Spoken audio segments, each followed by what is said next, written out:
The birthplace of the Bohemian Revolution from Cowork 591 Studios. We are the Bohemian Reformation, and this is the Steve Brown Arts Center Podcast Network with producer Blake Tempus and guest co-host Mike Farrell. I'm Jim Gillespie, and this is the Jesup News for November 18th, 2024.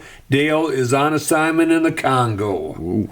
Tonight we're sponsored by Mickey D's Pizza and Lobster. Mike and his wife and kids have been very kind to sponsor this podcast, and we thank them each and every week. Tonight we're going to talk about the high school girls teams canceling their seasons in basketball in Iowa. We're going to introduce a new artist to our area. We're going to remember longtime businessman Elston Goodenbauer. We're going to talk about how we are like our parents. Oh, very much so.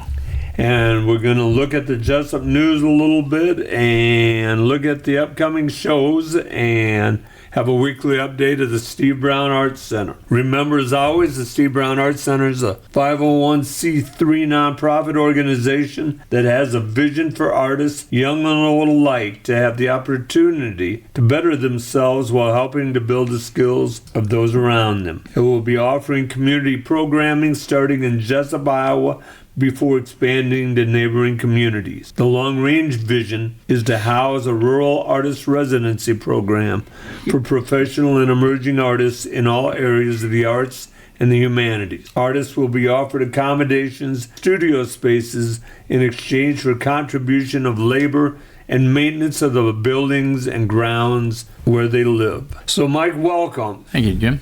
Mike, you were talking about your travel. Let's talk a little bit about that. Where were you this week? I was in Nashville, Tennessee. Nashville, Tennessee.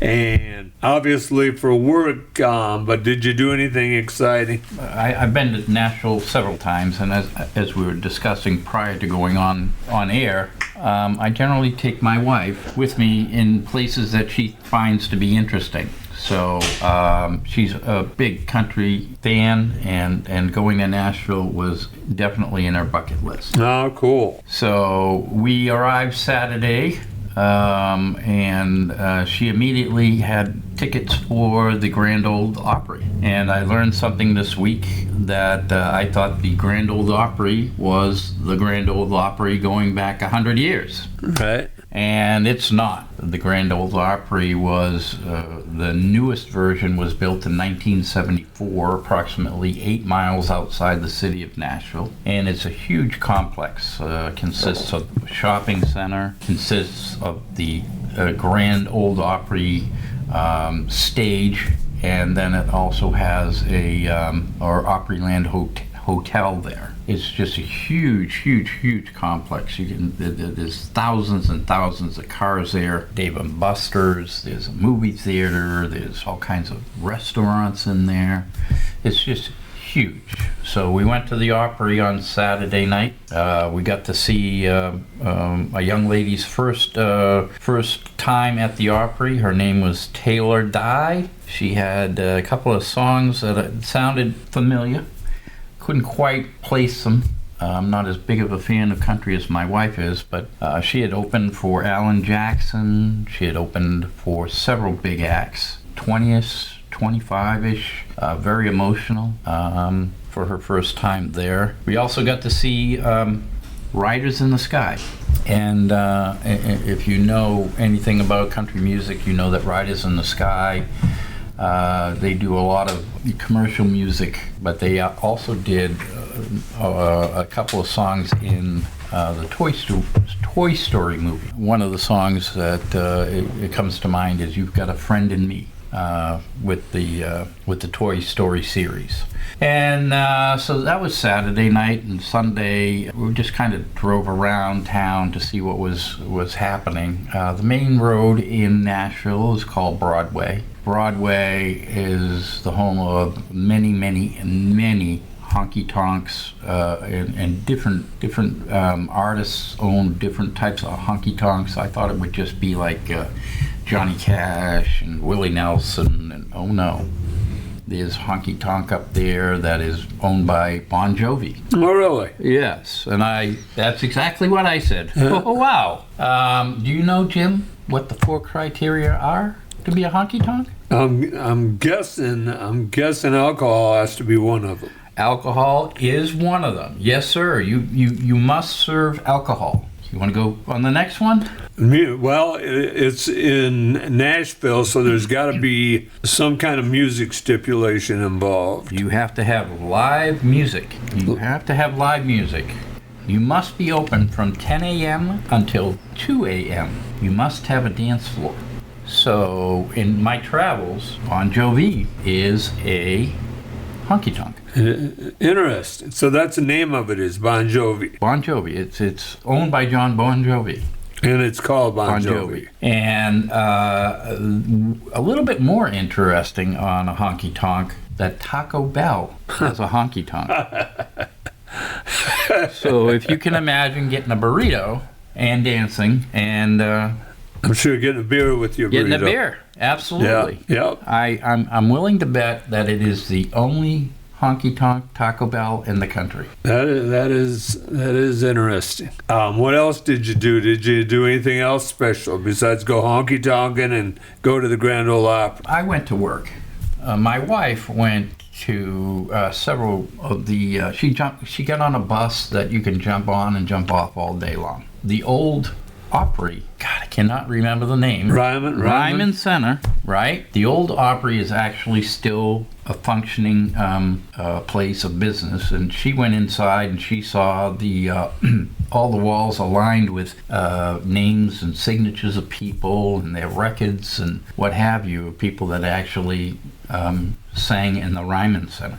Now, last I knew, they were restoring Ryman Auditorium. Are they still restoring it, or is there still construction going on in it, or not? I could not tell you because I was working when Right. she was doing her tour, but I can tell you that she did take a tour, and they are actually offering. But they do concerts in the Ryman Center. Okay. I believe this weekend coming up was going to be Carrie Underwood was playing. Oh, neat.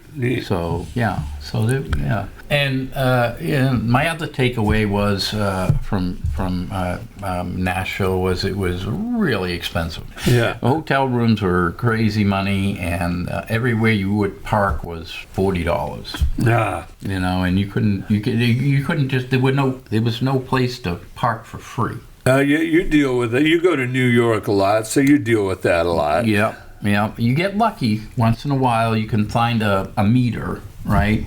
No meters, no parking. Everything flowed. You had to pull into a parking lot or a parking garage, or I think you guys call it a ramp here. Right.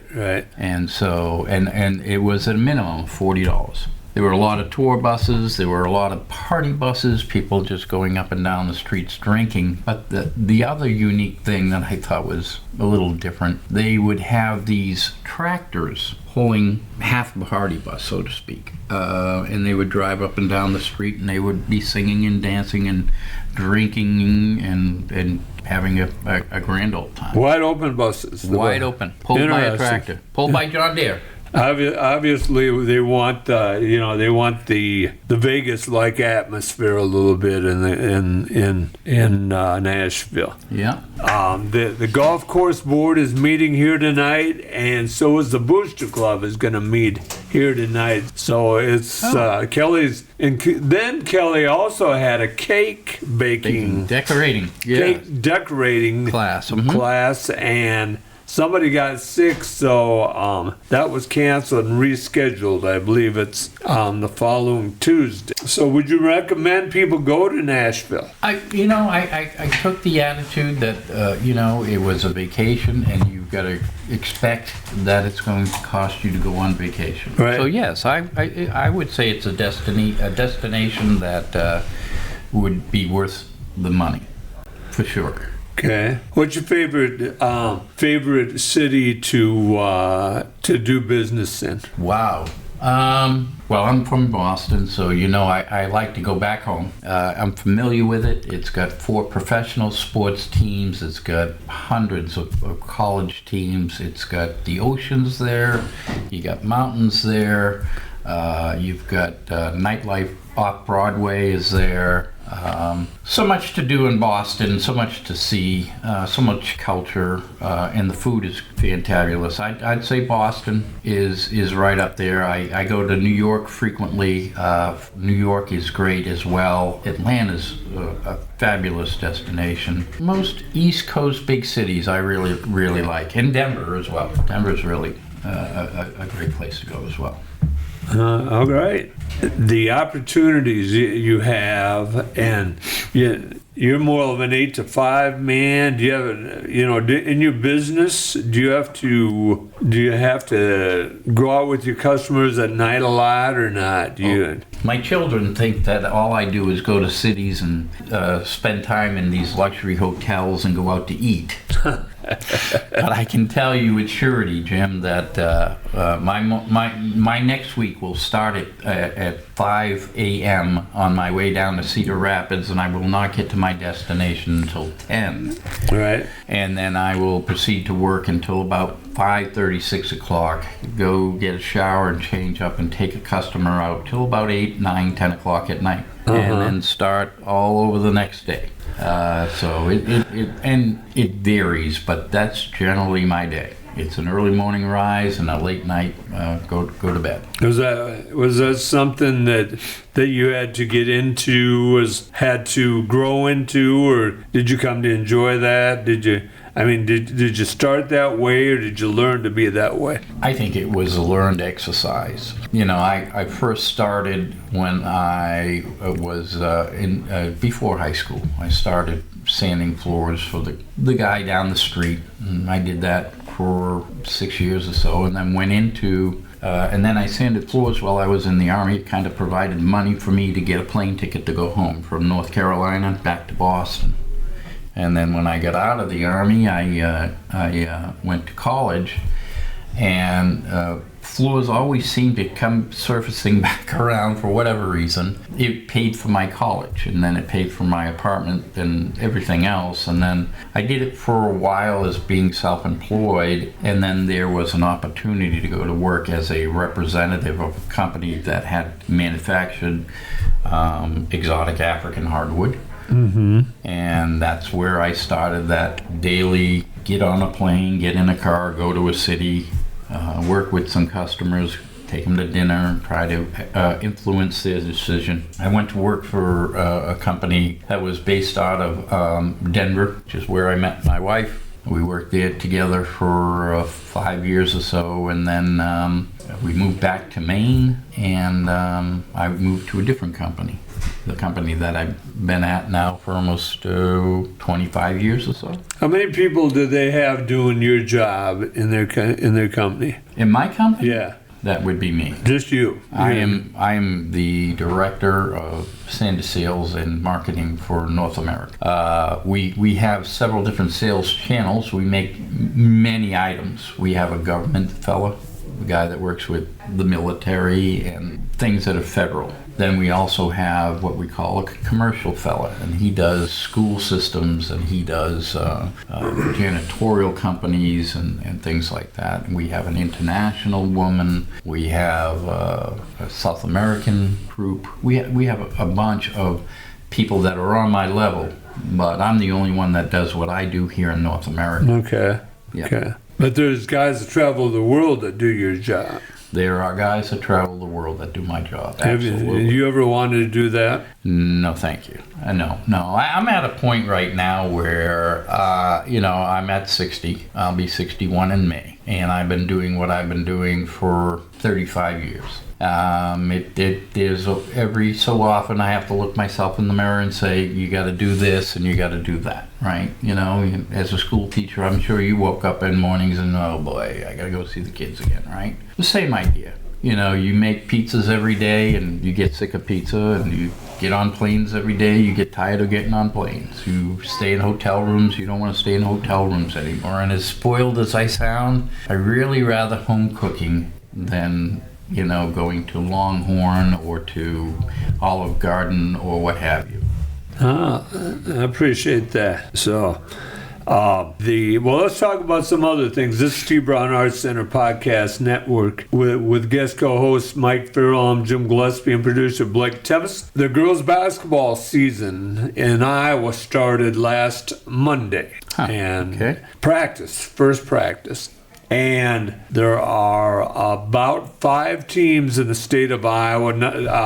Names that I can quote you are Sibley, Ocheyedan, Charles City, West Sioux, and there are 1 or 2 other are not having a varsity season this year. And there is a panic in the state of Iowa that the numbers that play girls basketball are going to cause the game to fold at the high school level. And I want to talk about that a little bit. The numbers that I can quote you in our area, I know Wapsie Valley has 16, North Lynn has 19, Maquoketa Valley has 17 kids out.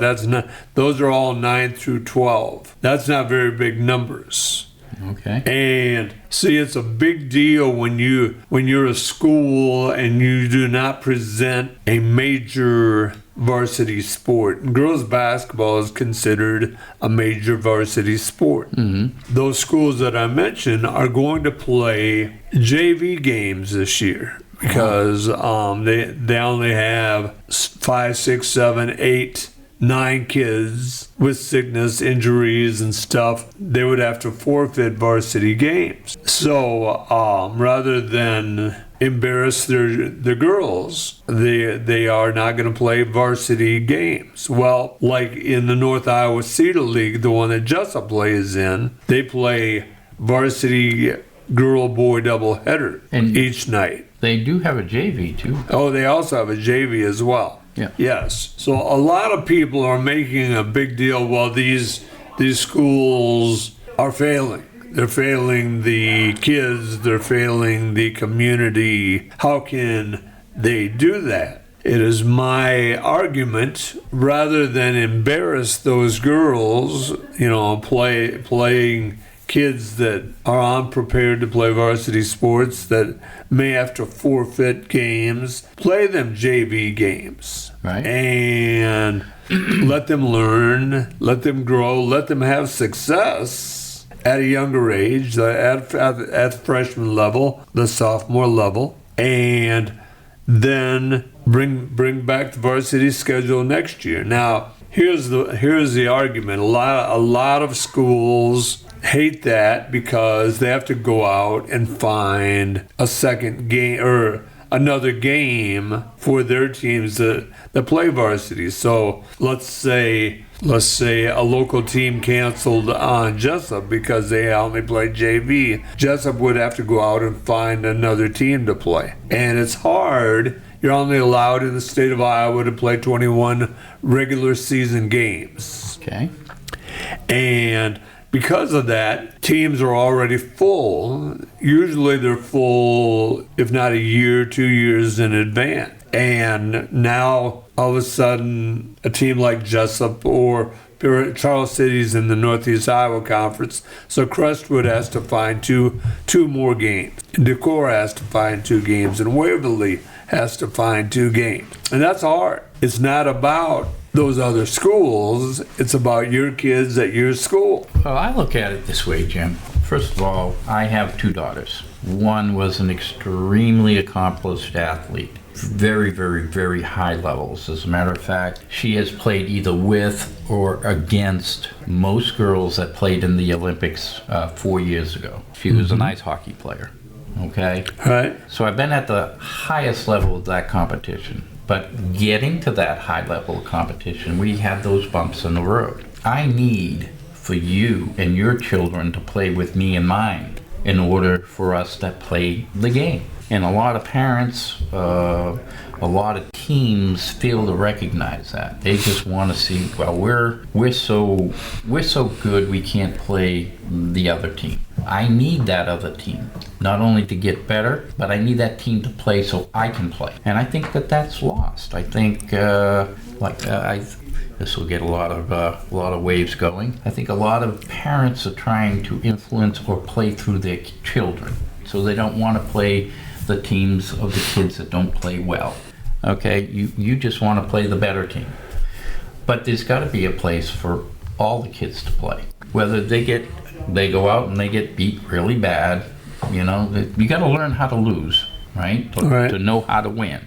So you got to play the bad teams, right? And I understand that Iowa basketball, girls basketball is extremely competitive, but I got to still think that there's a spot for those kids that aren't so good that they could still play a team that would maybe mix some of their junior varsity and varsity players together or something to that effect so that everybody gets to play. There is, and someday, Mike, I would like to take you down to Grinnell College in Grinnell. They play what is called the system, and you're a hockey man. They run lines, so they sub just like a hockey team. They sub anywhere from every 35 seconds to defense to offense. Wow. They shoot 100 times a game. They shoot half of those 100 shots are 3-point shots. Like hockey, they press everywhere in the front ice as well as in the back ice. They or the front court as well as the back court. Yeah.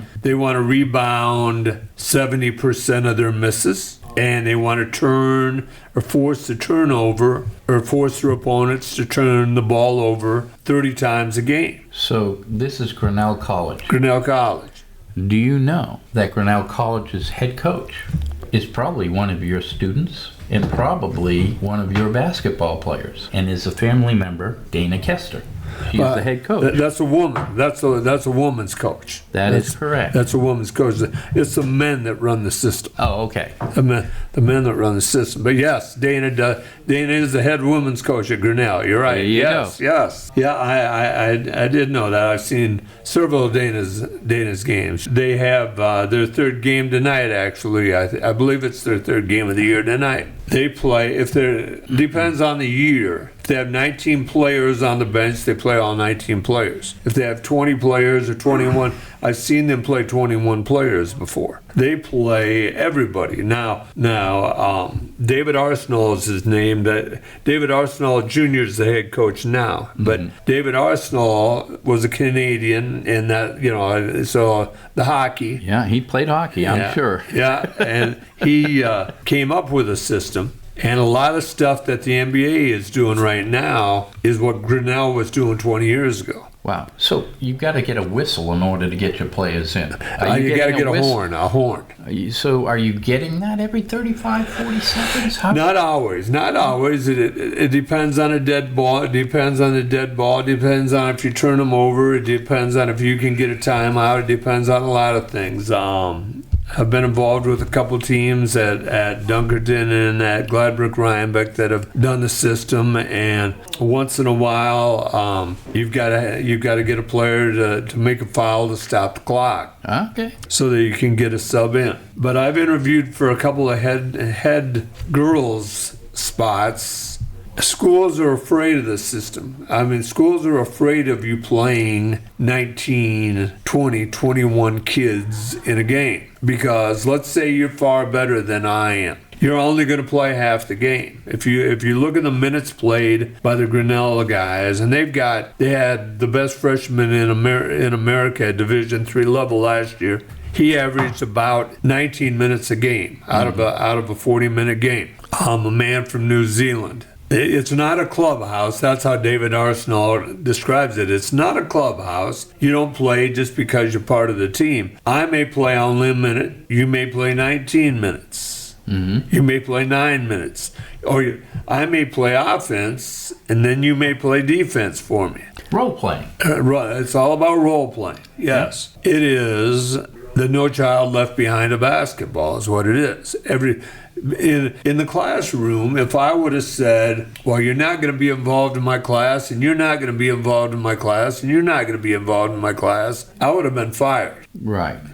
Well, in the system, everybody's involved. And I interviewed for a couple of jobs and told them it's my dream to play everybody at the varsity level in a varsity game. And I think at high school level, you can do that, Jim. Okay, because you're not projecting or trying to project Jesup as a destination for you to go as a high school student, right? But you are projecting Grinnell as a college for you as a high school student to want to get to, right? So you're trying to project that brand name out there.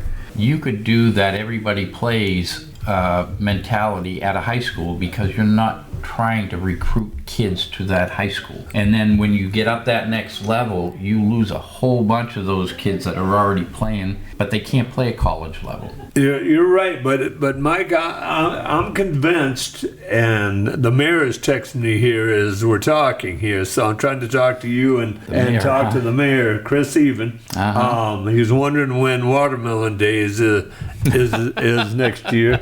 He's kind enough to donate chairs and tables and stuff like that, and so I'm looking here at my calendar to get back to him. It's going to be in July. Yeah, July 26th. You're right. July 26th, Chris. It's July 26th. Yes, it's Watermelon Days. Yes, it is. Okay, sorry. People are going to make fun of me on the over that, but that's okay. That's okay. I hate texting. We're also entertainers. Yes, we are. The system you play to win. I'm gonna play those 21 people at the varsity level, but I'm gonna play to win. If Mike Farrell is my best scorer, I'm going to put you in a situation where you're going to take the majority of the shots in my system. Sure. And if Blake Tempus is my best ball handler, he's going to be the best. He's going to be my primary ball handler and get you the ball in the best spot when you're on the floor. There's also pickers. There's also rebounders. There's also defenders. There's a lot of different roles, and I can put my 21st best player, me, on the floor with you, my best player, and you can make me look pretty good, Mike. You may not pass me the ball. Your parents are sitting in the stands. They're looking down and saying, well, that Jim Gillespie is playing with Mike Farrell. And Mike Farrell is the best player on the floor, so Jim must be pretty good too. Yeah, and Mike Farrell could help elevate Jim Gillespie and give him hope, right? Yes. I'm playing with Mike Farrell, and I get the hope or the opportunity to score or to make a pass or whatever. That's what they used to say about the great players: Larry Bird, Magic Johnson, Michael Jordan. They elevated everybody around them, right? So then the question becomes, Jim, is a Mike Farrell at 20% as good as, or is Jim Gillespie at 100% as good as Mike Farrell at 20%? I've been on the floor for 23 minutes. Yeah. You've not been on the floor. Are you going to be able to outperform my 23-minute time on the floor? Well, maybe you would. Maybe you wouldn't. But rotating those guys in and using your entire bench seems to me to be something that helped with the esprit de corps of the team, right? It's close. I've never seen it. I've never been around closer teams than I've seen system teams. Yeah. And if your job was, for me, if I'm going to throw you the ball and you know that I'm going to cut and that I'm going to count 1001, 1002, and I just throw it on the floor and it goes to the spot where it's supposed to be. If I just made that one play, if I was the 21st player that made that play, and then Mike Farrell caught the ball and threw it up and got the game-winning whatever, I've done my job. Yep. Here's the problem. Here's the problem, Mike, is there's a lot of, I've got a friend that had huge success the last 4 years, has been at state tournament the last 4 years, and they had some of the best athletes in the state of Iowa, and but all they did was play those 5 or 6 best athletes, and the other 12 or the other 10 kids sat on the bench and didn't play. Right. And to me, it was heartbreaking, and but most athletic directors, most administrators will say they don't want me because I'm going to play everybody, but I won't have my best player on the floor all the time. Let's take the numbers though, Jim. how many kids in Iowa are actually going to be able to play college ball? Oh, I agree, and that's my argument, Okay. Mike. So, I watched this with my ultra-competitive daughter. You know, as you go up, they call it a pyramid. You start at the base of the pyramid, and it's so spread out in kindergarten, right? And then you go to third grade, and that pyramid gets smaller. And then you go to sixth grade, and that pyramid gets smaller. You go to ninth grade, and even smaller, and you're a senior in high school, and now you're trying to get into college. The thing that I think is lost here is that one of the great experiences that you can have is to play on a team. Okay, whether I played a minute or I was the star, I still got to play on the team. Is my 5 players that I gassed the entire game and we lost by 3 the same as the 21 players that all got to play and they were gassed, but they weren't completely gassed? You know what I mean? I'm a fan of that. Play everybody. Get that team as one, unified around the idea of we're a team. We're not players, we're a team.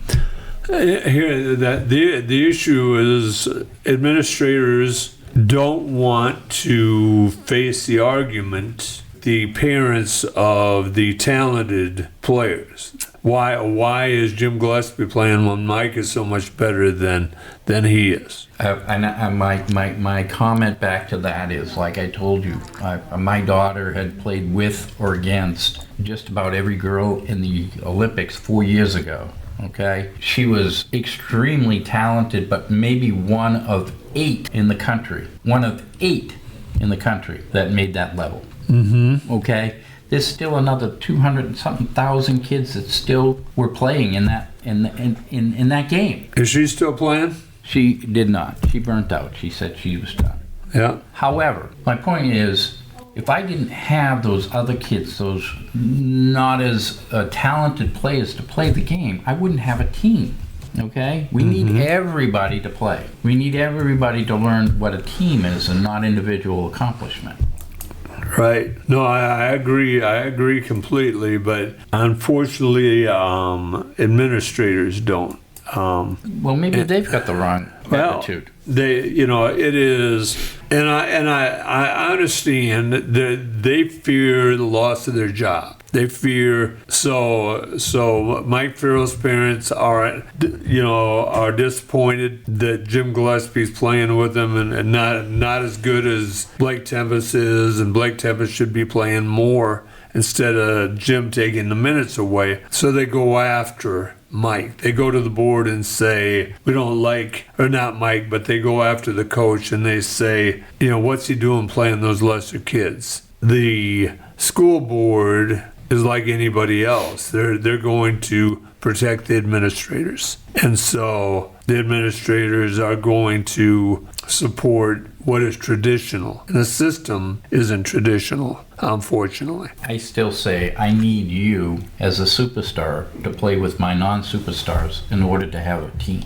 I would challenge, my defense in front of any school board would be, name me how many players in Iowa play D1 basketball every year. How many players play D3? Right. Okay? Are you turning out 2, 3, 4, 5,000 kids? No. How many Caitlin Clarks are there? Well, there's other arguments why the numbers are down in girls basketball in the state of Iowa. Some people would say, well, they've added girls wrestling in Iowa. Some people say, well, traveling volleyball in the middle of the winter in Iowa takes girls away from basketball. But I'm not convinced of that.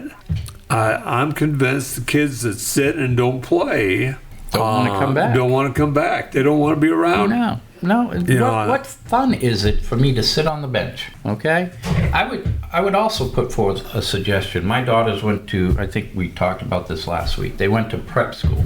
You are required to play something every semester. There were 3 semesters. My daughters played hockey, field hockey, and one played lacrosse, the other one played softball. You were required to do an activity every semester. If we required these kids to do something like that, would that not get more kids involved in sports? Would that perpetuate more athletes? Would that perpetuate more team building?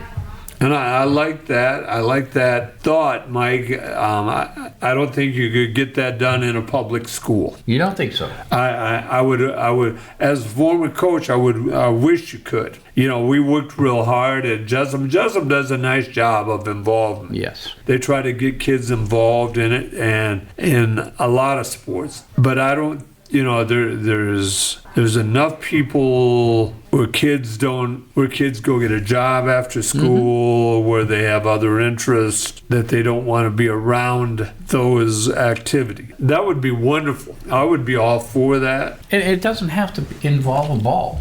There was equestrian. There was swimming. There was the chess club. There was the drama club. There was all. But you had to do something. Maybe you tied it to extra credit. Maybe you tried to I don't know what else you could. I don't know what would be the stick to make to require kids to do that. But it got kids off of the remote control games. It got kids. Idle minds will find something to do, right? If you leave a 13-year-old at home and they're not doing something from 3 to 5, they're going to find something to do. Oh, they are, unfortunately. Right? Yep. So, and to that point, I think also with this, with Caitlin Clark, I think you're going to see an awful lot of girls starting to play basketball in the younger ages. Yeah, I hope so. I hope the numbers go up.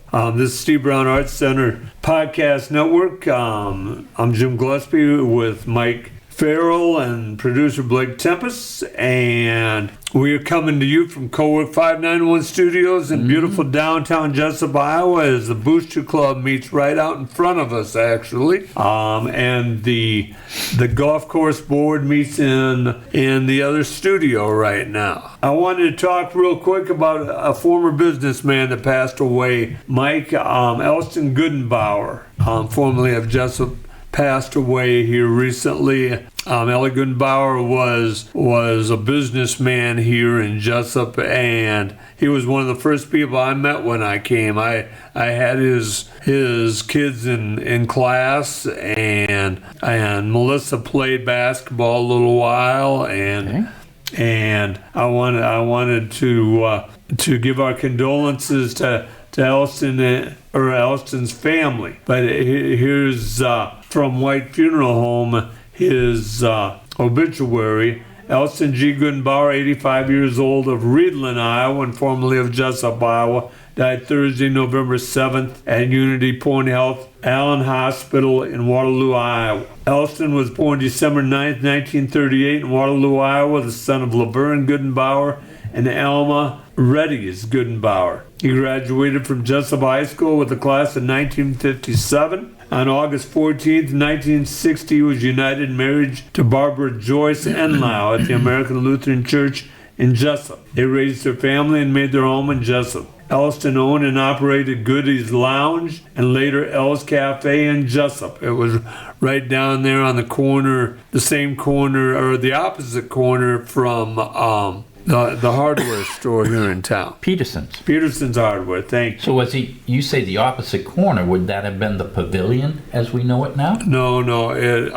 this way, the corner this way. Oh, okay. Where those apartments are. Okay, where the apartments are on the corner across from the tool and die place. Yeah. Yes, okay. Yep. He operated Goody's Lounge and later L's Cafe in Jesup. He also worked for several other businesses over the years, including Farr Beverage, Continental Bakery, Corkery Enterprises, and the Isle Casino. I didn't realize he worked out the Isle. Barbara preceded him in death on June 26, 2000. Elston loved to take barb fishing as often as they could. They enjoyed teaching the kids as well. He loved to spend time with the family, and he also loved to spend time at casinos where he tried to take them for all he could. One of the few of us that have that ability. Wow, yeah. Elston is survived by 3 sons, Randall Goodenbauer of Grimes, Gregory Goodenbauer of Waterloo, and Eric Goodenbauer of Bettendorf. 1 daughter, Melissa Knight of Reedland, and 12 grandchildren, Michael, Kayla, Emily, Braden, Hannah, Cullen, Blake, Ashley, Willow, Isabella, Tyler, and Kiefer. 11 great-grandchildren. Wow. 1 brother, Eldon Goodenbauer of Rio Linda, California. In addition to his wife, Barbara, he was preceded in death by his parents. Wife Funeral Home was in charge of arraignment. So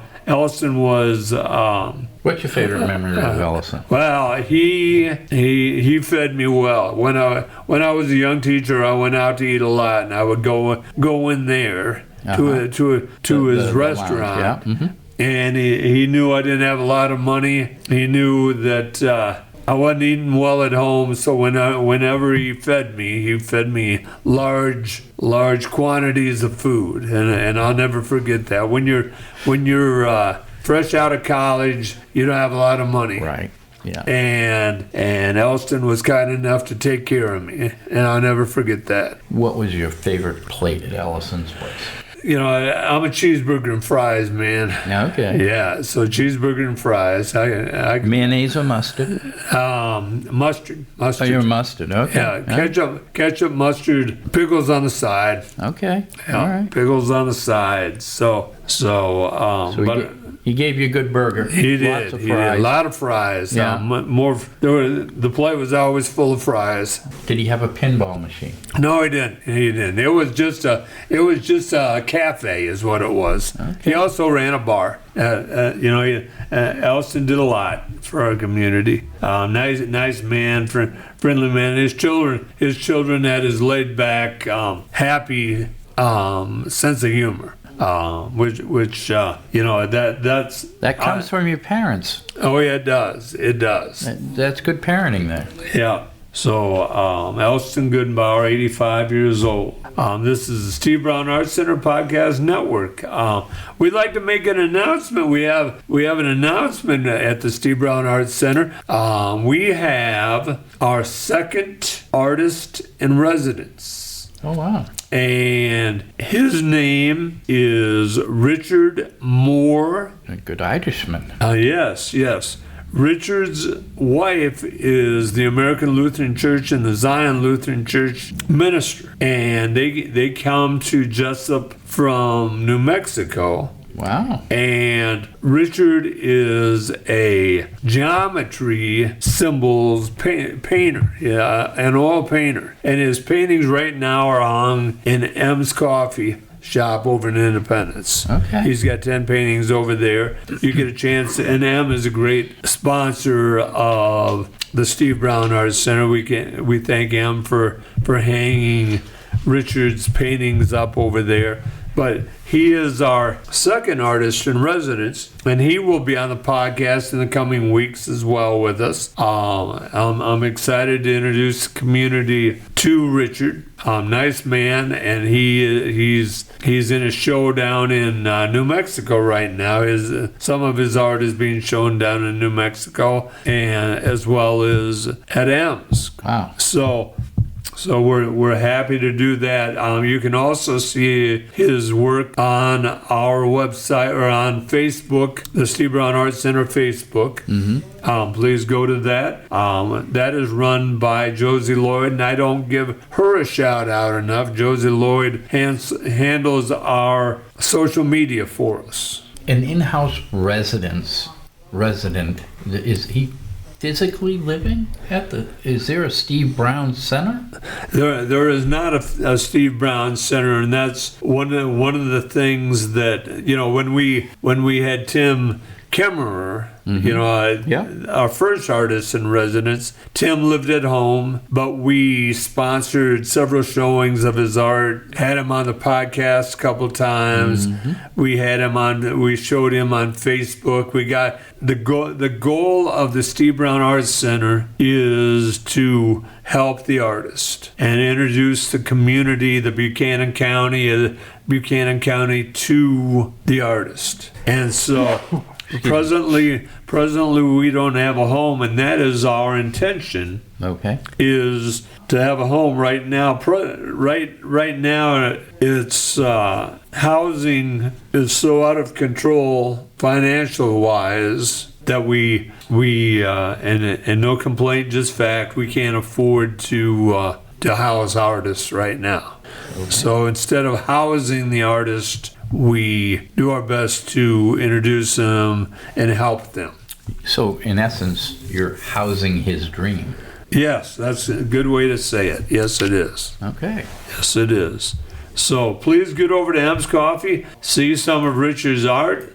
Go to our Facebook and look at it. If you get a chance, we will have him on in the coming weeks. So listen for that if you can. So I was telling you before we went on the air, I fell into a fortune. So this wasn't a 1-800 call me back. I am a Nigerian prince. Nigerian prince. No. This is not a Nigerian prince story. This is a legit. Well, we'll see. Okay. I got a letter from a private investigator in California. Uh-huh. Yes, that I have a claim at no less than $1,000 that is currently available in my name. Uh-huh. And if I use their computer technology or if I use their paperwork, I would be able to collect my fortune. Well, like anything, you get that letter, you get that email, you question whether or not you are being scammed. There's so many scams out there, right. Mike, yes. that it frightens me to even answer the phone anymore. People have been offering me help with my Medicare since I was 55 years old. Unfortunately, I haven't gotten Medicare since I was 55 years old, and I'm still too young to get Medicare.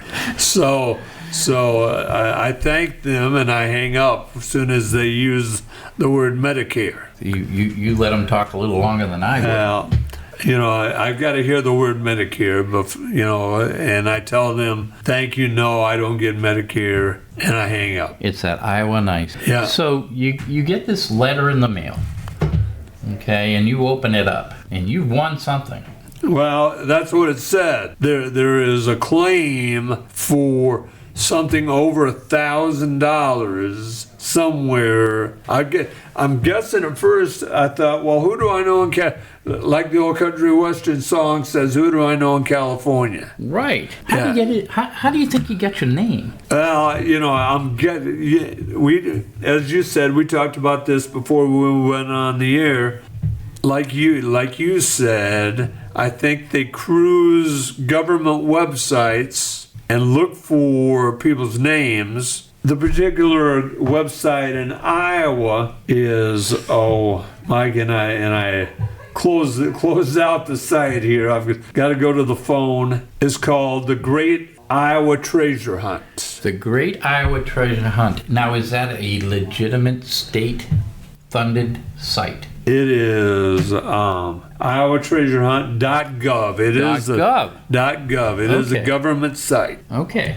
And you go there, you type in your last name and your first name, and it brings up not only you, but anybody else that has your last name in Iowa with unclaimed funds. So, are there more than one Jim Gillespie in Iowa that has unclaimed funds? There's 16 Jim Gillespies in Iowa. There are, I believe, 3 others that. Excuse me. No, there's only 2 others that have not claimed them in Iowa. But you type it in. And it's then you click, then you type in your address, you type in a number of other things that did not excite me to type in. But it's a Gov website. It's a Gov website. Okay. So I put it in, and the neat thing is when I typed in my social security number, it did not show the numbers. It showed the dot. Okay, so you maybe showed the last 4 of your social security. Didn't even show those. Oh, okay. All right.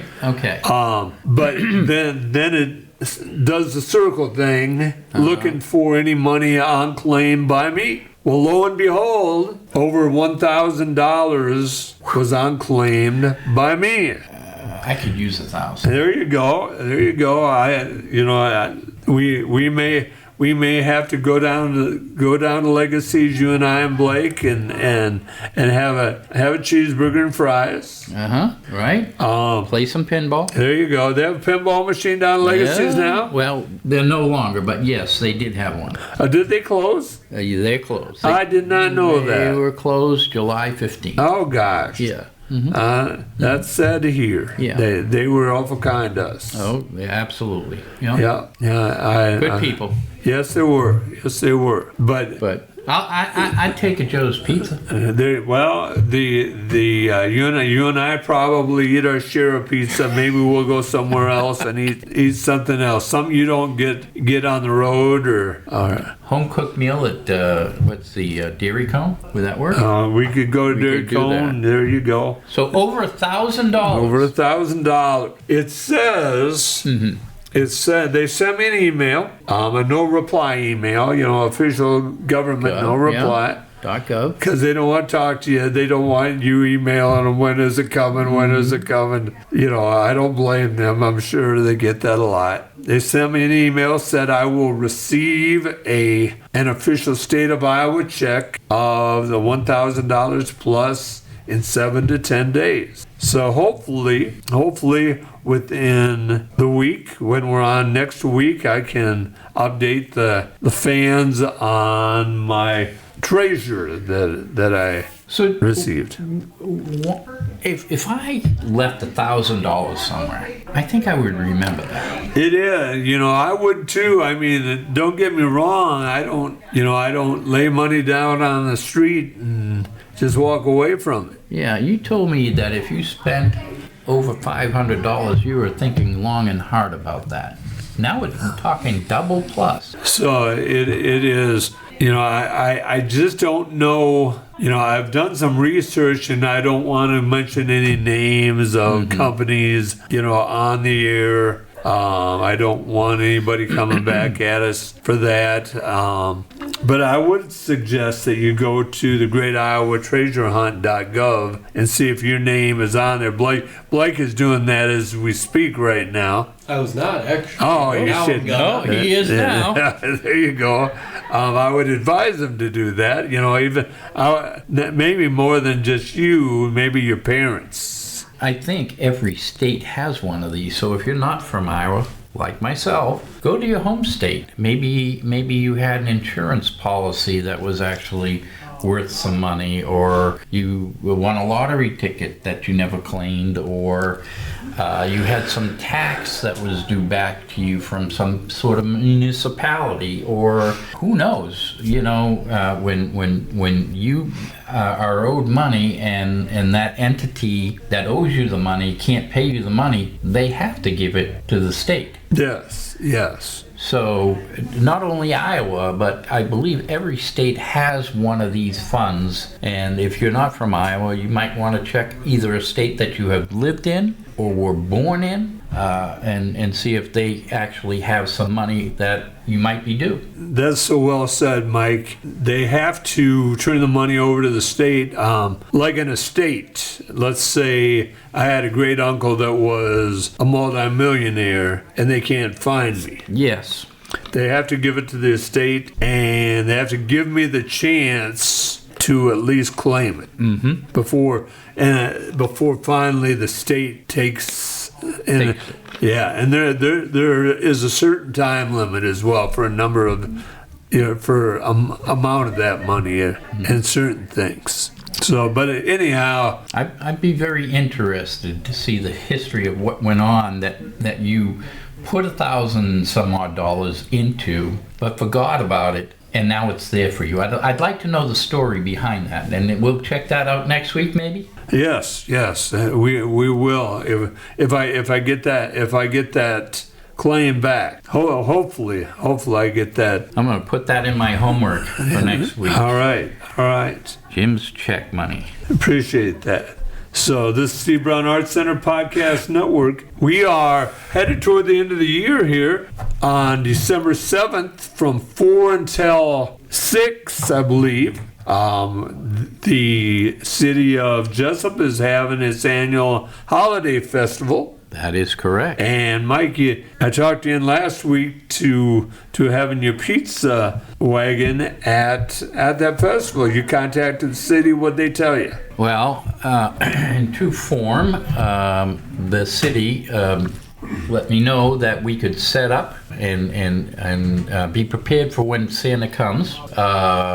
They are going, you do know they're going to have games in the pavilion. Right. And they're going to have all kinds of decorations on the lawn. And I believe Santa is arriving at 4 o'clock. At 4, okay. At 4 o'clock. So Mickey D's is going to set up right out in front of the pavilion at 3. We'll actually be there a little bit earlier, but we'll be set up at 3 o'clock. And we will be serving pizza until 7 o'clock, with all proceeds going to Steve Brown Art Center. Thank you. We don't expect that much. You're more than kind. You've been more than kind to sponsor us this year already, and you always have pizza available for us. But I was wondering, and I know you talked to the city hall there. I was wondering, would there be more people waiting to see Santa, or would there be more people at the pavilion? So I talked it over with Mike Farrell. Yes. And, we talked about where I would want to be. And I got to think, you're only going to see Santa for a couple of minutes, right? Right. You might want to play games the rest of that time, right? So I might have more of an opportunity to feed little kids and families in front of the pavilion, because that is where I think they're going to go, either before or after seeing Santa. And they're going to spend more time there. And that's a good point. That's a very good point. We will be broadcasting that night from 4 till 6 in the City Hall basement. Oh, awesome. That night. We'll see if there's anything in the basement. If not, we may just come over here and broadcast from here. I've talked to producer Blake Tempus about that. Okay. Blake, did you win any money? Did you check? I did not. Did you try your parents? They did not either. They didn't either. Look up for me, Mark Chyhle, Chylle. I found a thought. It might be he might have some money there too. If his last name is Chylle. He didn't win it. He didn't win it. All right. Well, don't be afraid to enter your name on there. We're running out of time here.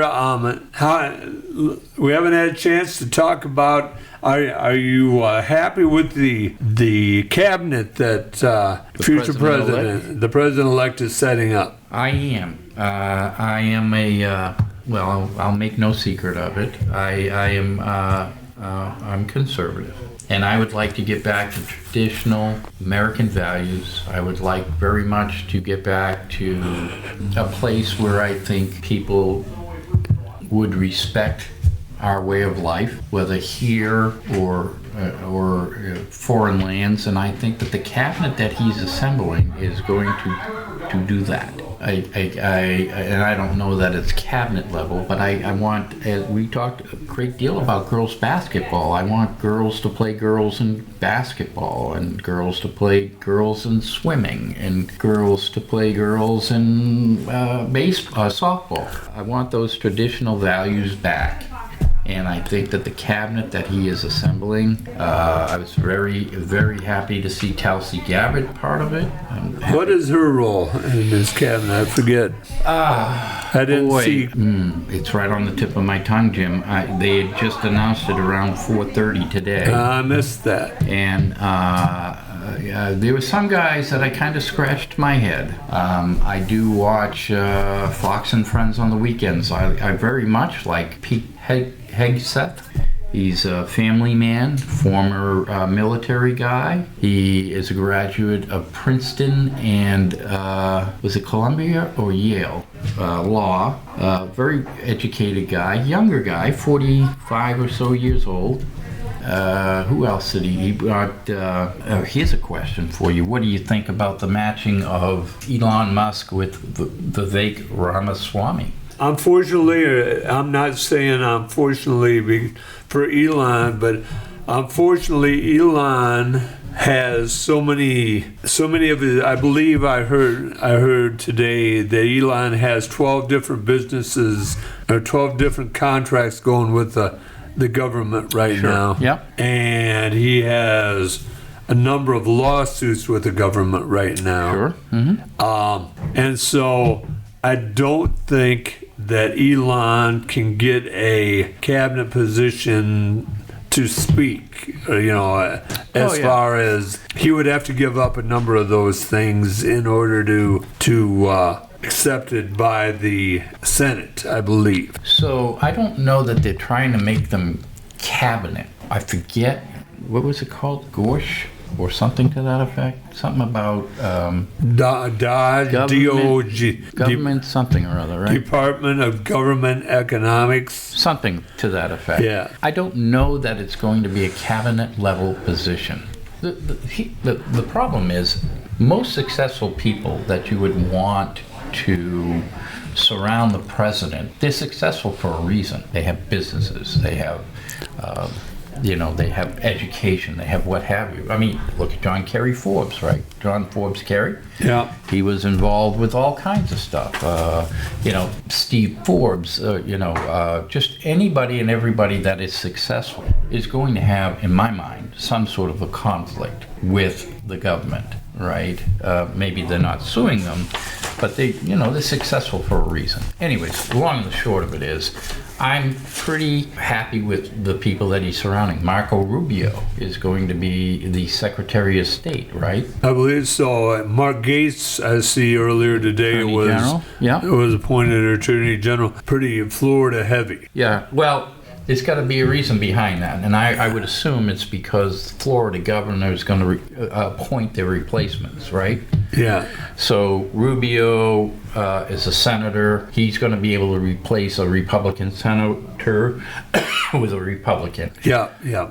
And as well as a congressperson, he'll be able to replace that. I believe Elise Stefanik. She's going to be, it eludes me, but I believe the rules in New York, the reason he pulled from New York was that there would be a special election within 6 months, and that the seat really is a red seat. Yeah. I'm trying to think of who else he might have grabbed, but I think he's picking the people that he would like around him, that he trusts, but also that can be replaced without flipping either the seat blue from red, or that the governor can come in and say, I want that guy. Yeah, and Elon, it's hard to argue his success. He's the richest man, at least today he's the richest man in our country. He's had success. Him and,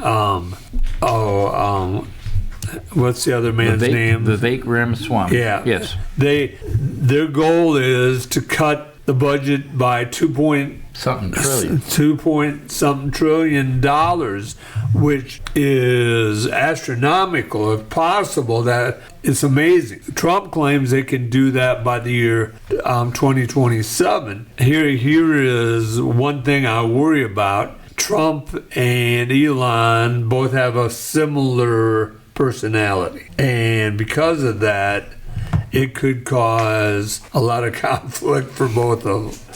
So talking about conflict and conspiracy, they had a sit down this morning, Trump and Biden. It is my theory, as crazy as it sounds, that there was a negotiation that Trump said, let's stop with all the lawfare. You stop with all the lawfare. I will make sure that Hunter is commuted, is pardoned, whatever. What do you think of that? It is. That's a good conspiracy theory. That's a good theory. That's good. President Trump President Biden sure grinned hard, didn't he? He sure as heck did. Yeah, he did. And he's a deal maker. Yes, he is. So I'm throwing that out there. So if we see everything go away, all the law cases and up and down for Trump, I guarantee you, as I sit here today, this is my bet, that Hunter will not see a day in jail. I don't think, I see they moved is it New York? New York, Yeah, back, the punishment phase of week. In a week. That gives them time to call Biden, you know. Yeah, if that is true, but I don't think either way, win or lose, I don't think Trump would have served any jail time for that. I don't think so. And really, I don't think Hunter is going to either. You know, you look at a lot of the white collar cases, the more money you have, the lesser chance that you have to Look go at to OJ. jail. It's Yeah. all about the Benjamins. How much do you have? There you go. If you'd like to donate to the Steve Brown Arts Center or have an idea for an event, go to the SteveBrownArtsCenter.org and follow the link. I'm looking forward to tomorrow as I speak in Mrs. Smith's room at the high school in one of her classes. If you have news or would like to sponsor us, email us at jim@SteveBrownArtsCenter.org or call 319-290-0241 and leave a message. We're so lucky to have with us tonight Mike Farrell as a guest co-host. Thank you, Mike, for coming in. Thanks for having me, Jim. And Blake, thanks as always. I'm Jim Gillespie. Dale will be back next week. As always, thanks to Kelly C. Haas here at Cowork 591 Studios. Thanks to the audience for bringing these stray dogs into your day. And remember, each day is about little victories.